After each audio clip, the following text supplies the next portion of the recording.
Assalamualaikum warahmatullahi wabarakatuh. Halo teman-teman, perkenalkan saya Meisha Syifa Nurzahra.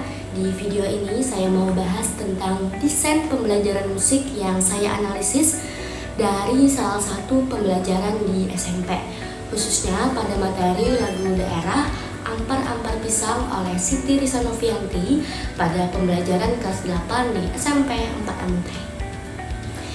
Jadi kalau dilihat sekilas, pembelajaran ini sebenarnya sudah cukup bagus. Kelasnya aktif, siswanya tidak cuma duduk diam, tapi langsung terlibat. Mereka dibagi beberapa kelompok, terus diminta nyanyi dengan variasi tempo. Ada yang cepat, ada yang lambat, dan juga dinamika, kayak keras dan lembut. Tapi kalau kita lihat lebih dalam, ternyata ada hal yang kurang. Masalahnya bukan di aktivitasnya, tetapi di pemahamannya.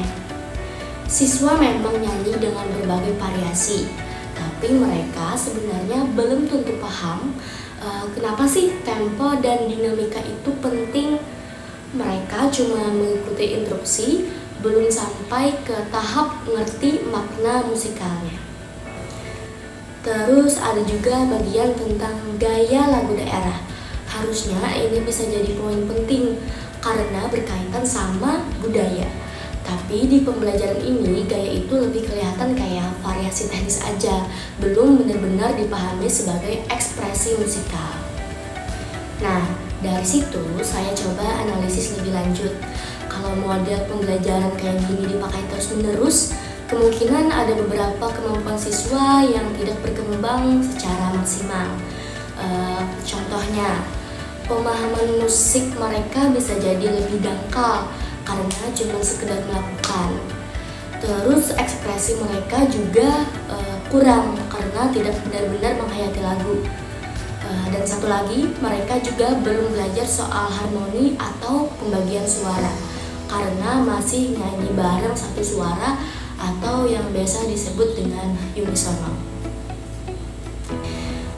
Pada intinya, siswa tetap aktif, tapi belum tentu benar-benar belajar musik secara utuh.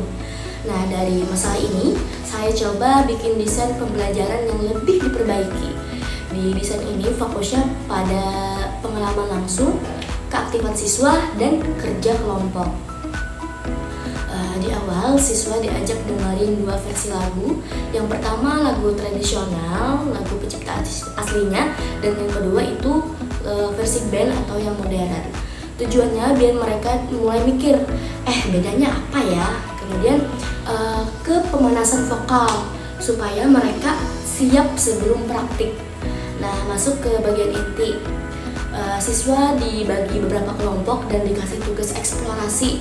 Tapi bedanya di sini cuma mereka tidak cuma disuruh, tapi juga mencoba dan merasakan sendiri perubahan dalam musik.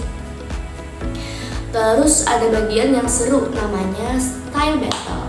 Jadi setiap kelompok itu tampil, terus kelompok yang lain nebak ini temponya cepat atau lambat, dinamikanya gimana. Jadi mereka itu sambil belajar dan main, tapi tetap ada tujuan. Nah, setelah itu siswa nyanyi bareng satu kelas, jadi mereka ada pengalaman musikal yang lebih menyatu. Dan yang menurutku paling penting di akhir ada refleksi. Nah, di sini siswa itu diajak mikir, tadi pas temponya cepat rasanya gimana? Atau kalau dinamikanya lembut, suasananya beda nggak lagi bernyanyi gitu. Jadi mereka nggak cuma melakukan, tetapi juga sadar dan paham. Kenapa desain ini lebih bagus? Karena menurutku pembelajaran itu tidak berhenti di yang penting bisa nyanyi, tapi naik level ke ngerti dan ngerasain musik. Tapi ya tetap ada tantangannya.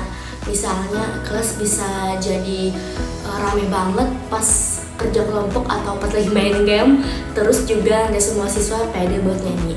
Nah, jadi di sini sebagai guru harus pintar ngajak semua ikut, dan soal waktu juga itu penting karena kegiatannya lumayan banyak.